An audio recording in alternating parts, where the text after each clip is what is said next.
오늘 우리에게 주시는 하나님의 말씀은 사도행전 8장 14절에서 21절의 말씀입니다. 신약 성경 200면에 있습니다. 다 찾으신 줄 알고 봉독하겠습니다. 예루살렘에 있는 사도들이 사마리아도 하나님의 말씀을 받았다함을 듣고 베드로와 요한을 보내매 그들이 내려가서 그들을 위하여 성령 받기를 기도하니 이는 아직 한 사람에게도 성령 내리신 일이 없고 오직 주 예수의 이름으로 세례만 받을 뿐이더라. 이에 두 사도가 그들에게 안수하매 성령을 받는지라. 시몬이 사도들의 안수로 성령 받는 것을 보고 돈을 들여 이르되 이 권능을 내게도 주어 누구든지 내가 안수하는 사람은 성령을 받게 하여 주소서 하니 베드로가 이르되 내가 하나님의 선물을 돈 주고 살 줄로 생각하였으니 내 은과 내가 함께 망할지어다. 하나님 앞에서 내 마음이 바르지 못하니 이 도에는 내가 관계도 없고 분깃될 것도 없느니라. 아멘.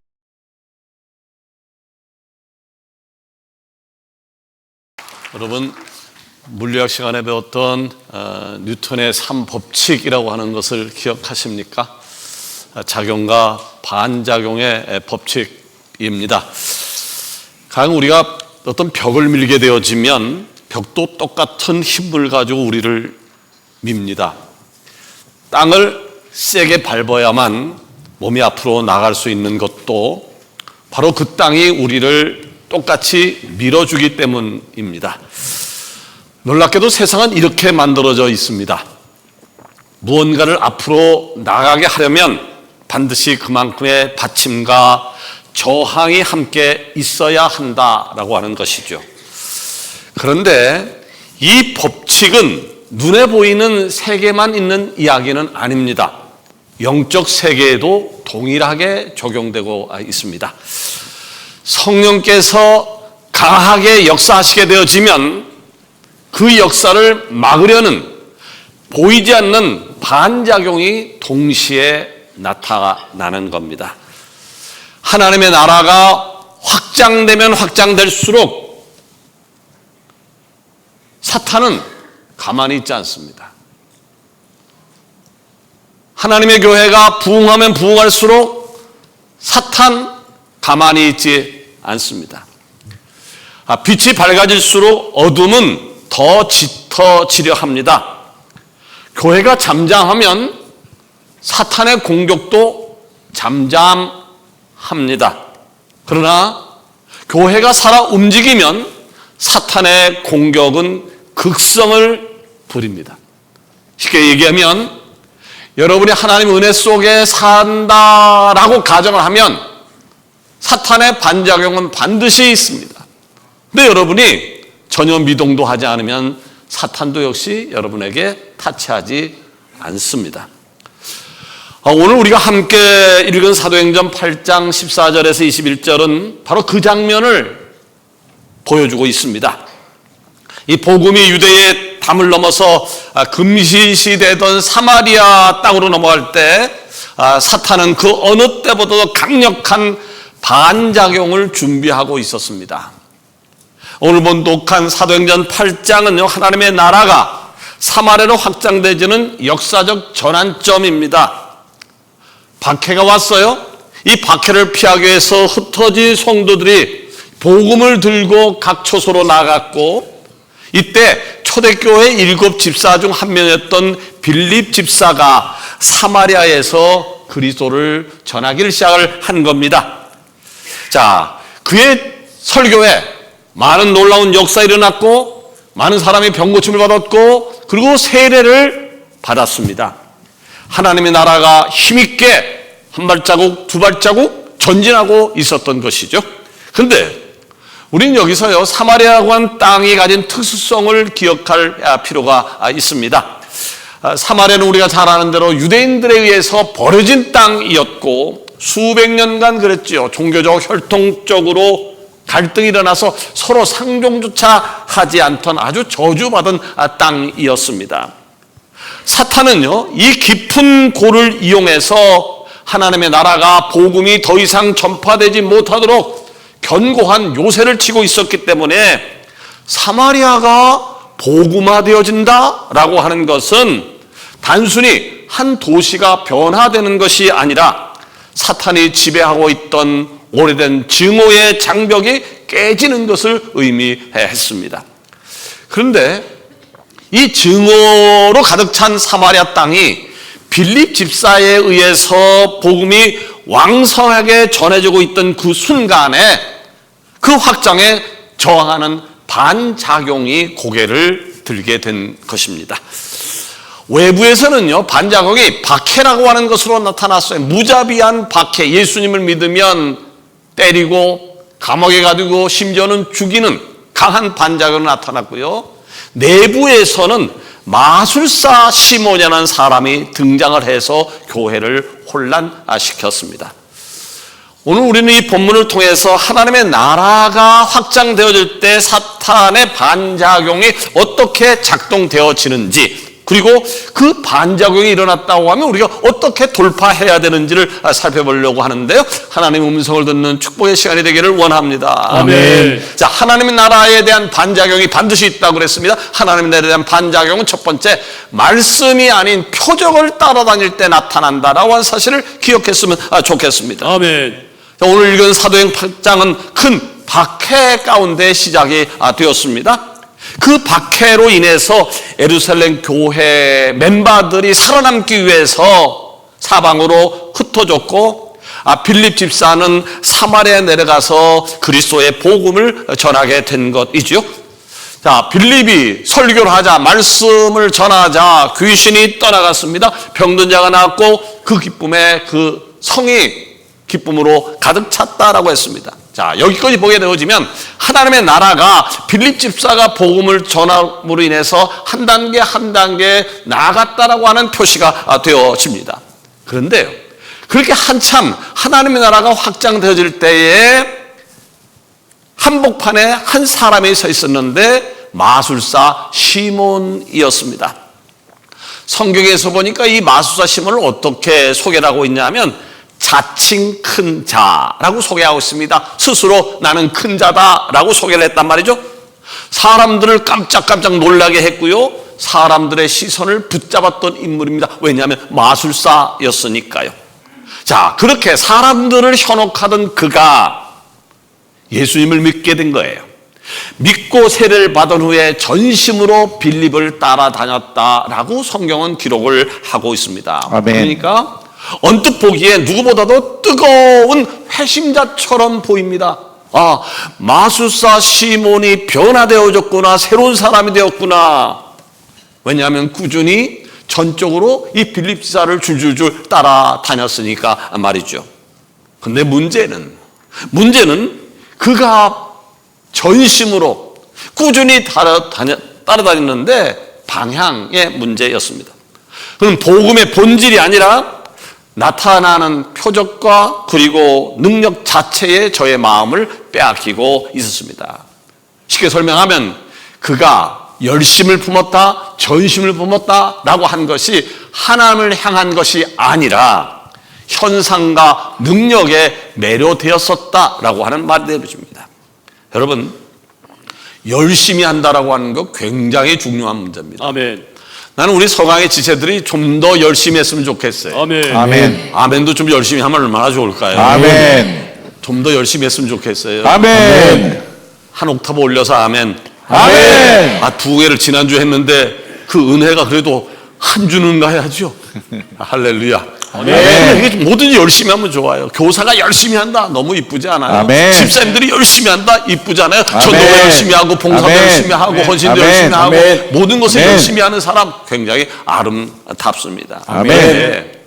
열심히 큰 것 좋아요. 근데 열심의 크기보다 중요한 것은 그 열심의 방향입니다. 아멘. 방향입니다. 자, 근데 그 방향 설정에 있어서 가장 중요한 기초가 뭐냐 하면 바로 말씀이라고 하는 거예요. 아멘. 아멘. 성경을 안 읽어요? 성경을 묵상하지도 않아요? 성경을 이해하려고 하지 않아요? 그런데 열심을 내요.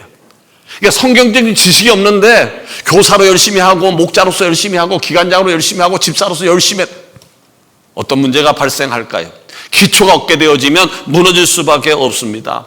그렇기 때문에 말씀이 사람이 되는 거 굉장히 중요한데, 여러분 2026년도 우리가 시그니처가 되기로 결심을 했는데 말씀이 사람이 되기를 예수님 이름으로 축원합니다. 아멘. 아무리 바빠도 하루에 성경 3장 이상 읽으십시오. 아멘. 주말 되어지면 5장 읽으십시오. 아멘. 틈 되어지면 묵상하며 지켜나가십시오. 아멘. 자, 말씀이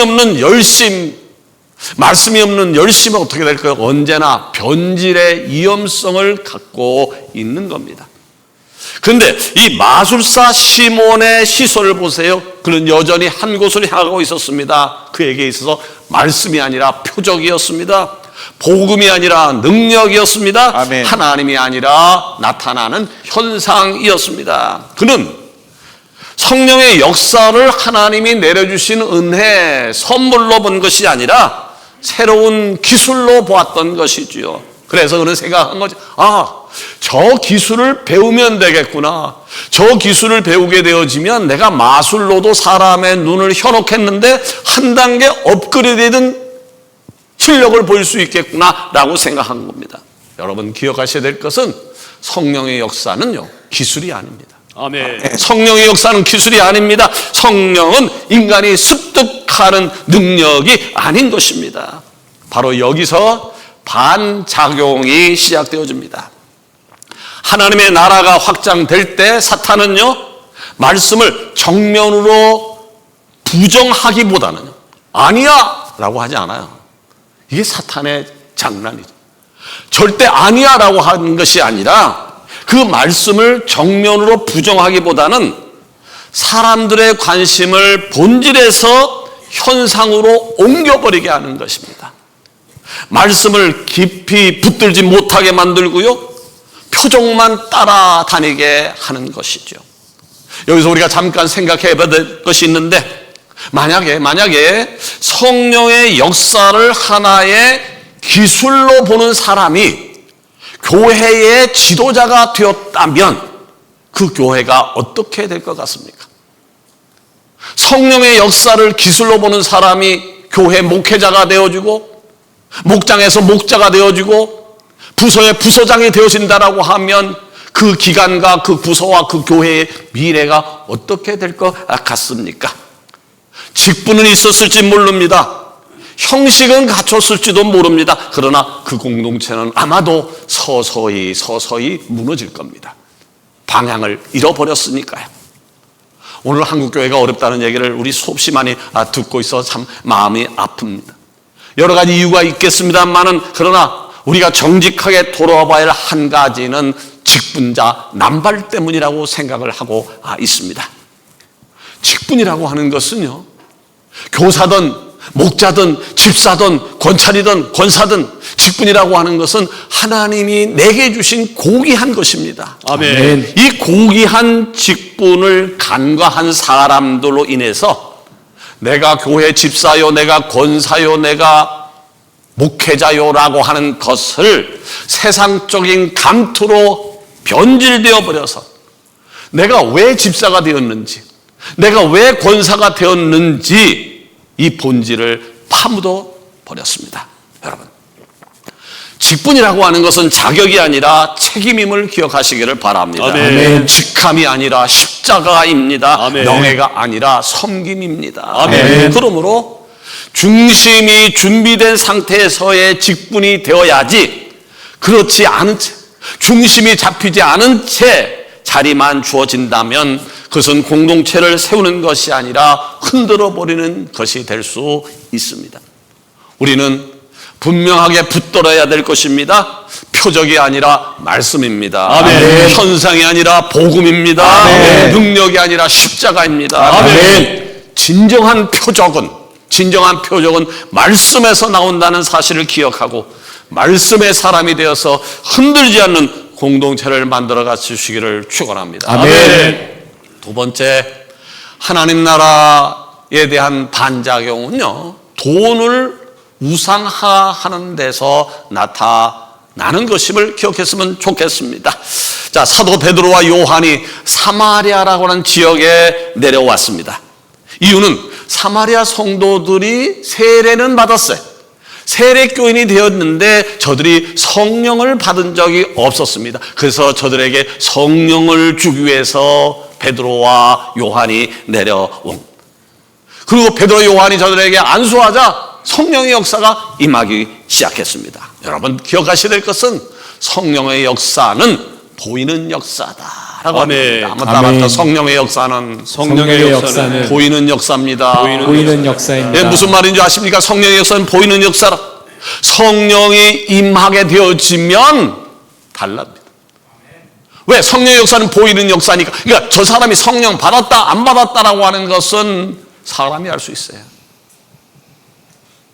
왜? 성령의 역사는 보이는 역사니까. 나타나는 것이니까. 내가 은혜를 받았다라고 하는 것은 내가 은혜 받았다는 말이 아니라 삶을 통해서 내가 은혜 받은 것을 보여주기 때문에 그렇습니다. 아멘. 자, 성령이 임하게 되어지면 그 공동체가 살아나는 것입니다. 아멘. 우리는 지난 부흥회를 했습니다만 부흥회를 통해서 많은 분들이 성령을 경험했다, 은혜 받았다라고 이야기를 했습니다. 그러면 그 경험한 사람이 있다고 하면, 체험한 사람이 있다고 하면 그 체험한 사람을 통해서 목장이, 부서와 기관이, 교회가 살아나게 될 줄로 믿습니다. 아멘. 그렇게 사마리아 교회에 성령의 역사가 아주 강하게 나타난 순간 마술사 시몬의 본심이 나타났습니다. 그는 베드로를 찾아왔어요. 그리고 돈을 내밀면서 이렇게 말했습니다. 이 권능을 내게도 주어 누구든지 내가 안수하는 사람은 성령을 받게 해 주십시오. 바로 이 한 문장 속에 그의 신앙의 본질이 여과 없이 드러납니다.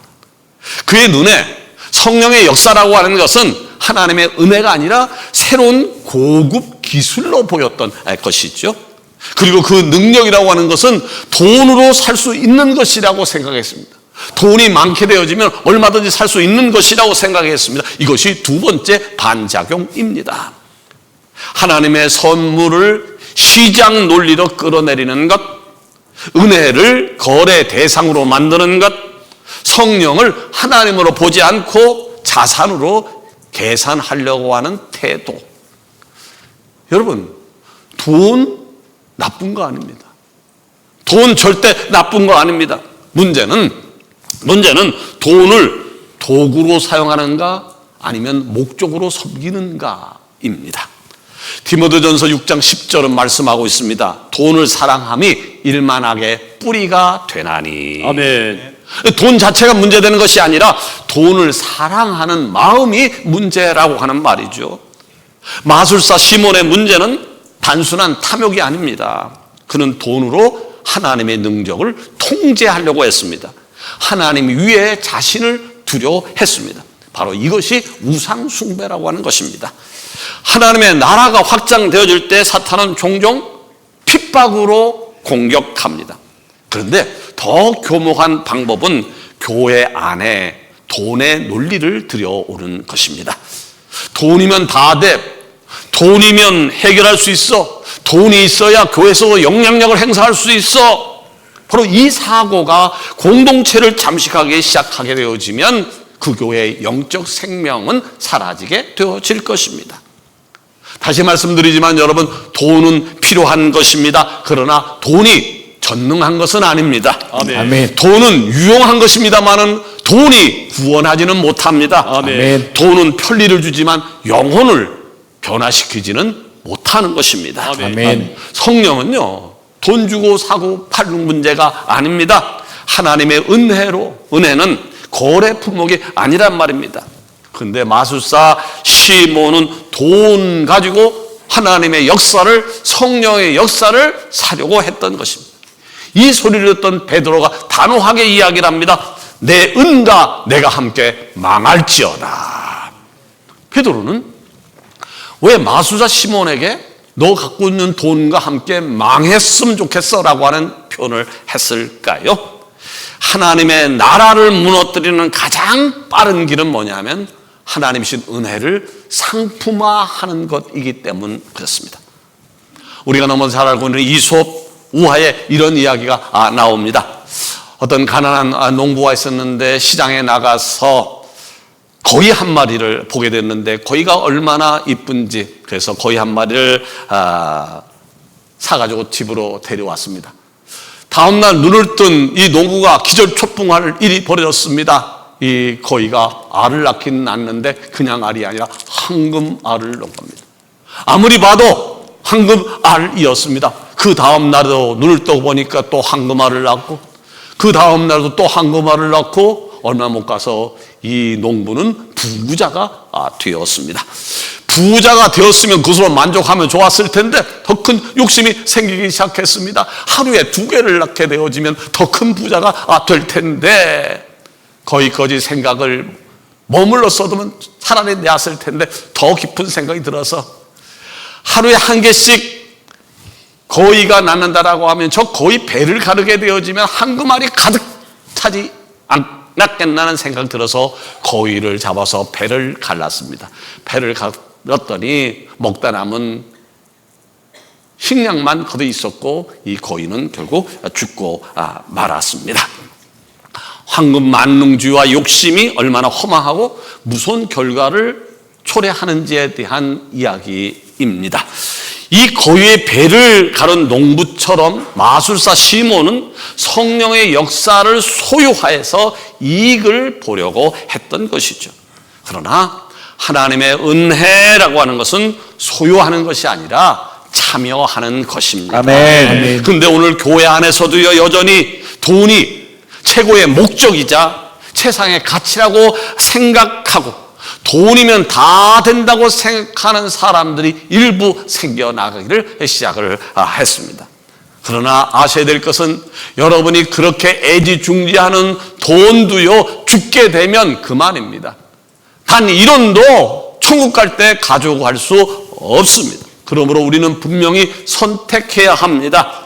돈을 섬길 것인가 하나님을 섬길 것인가, 수단을 붙들 것인가 목적을 붙들 것인가, 물질의 소망으로 살 것인가 하나님 나라의 소망으로 살 것인가. 하나님의 나라는 거래로 확장되는 것이 아니라 은혜로 확장되어지는 것임을 기억하는 축복이 있기를 원합니다. 아멘. 세 번째로 하나님 나라에 대한 반작용은 하나님 앞에서 마음이 바르지 못한 데서, 마음이 올바르지 못한 데서 시작되어집니다.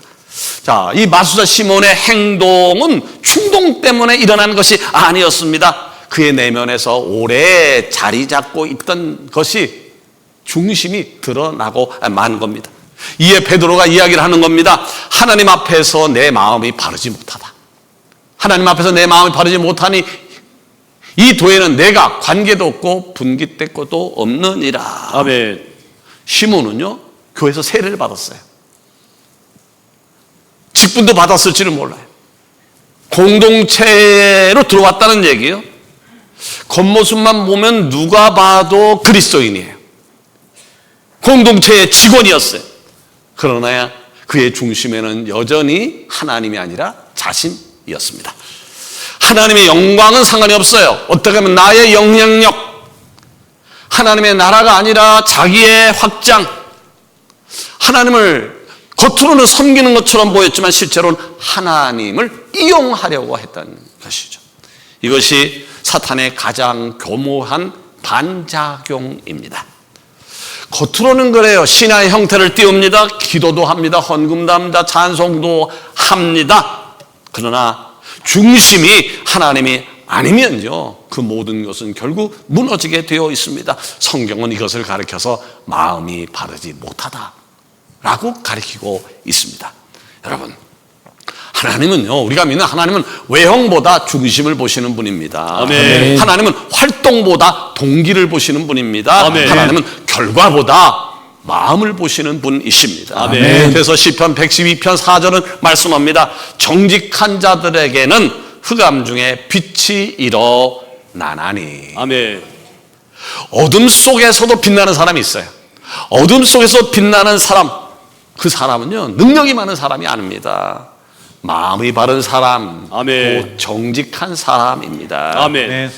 우리 교회도 정직운동본부가 있습니다만은 정직이라고 하는 것이 뭔가요? 정직이라고 하는 것은 하나님 앞에서 숨기지 않는 마음을 이야기합니다. 아멘. 하나님을 속이지 않는 겁니다. 하나님을 이용하지 않는 겁니다. 아멘. 여러분, 사람 속일 수 있습니다.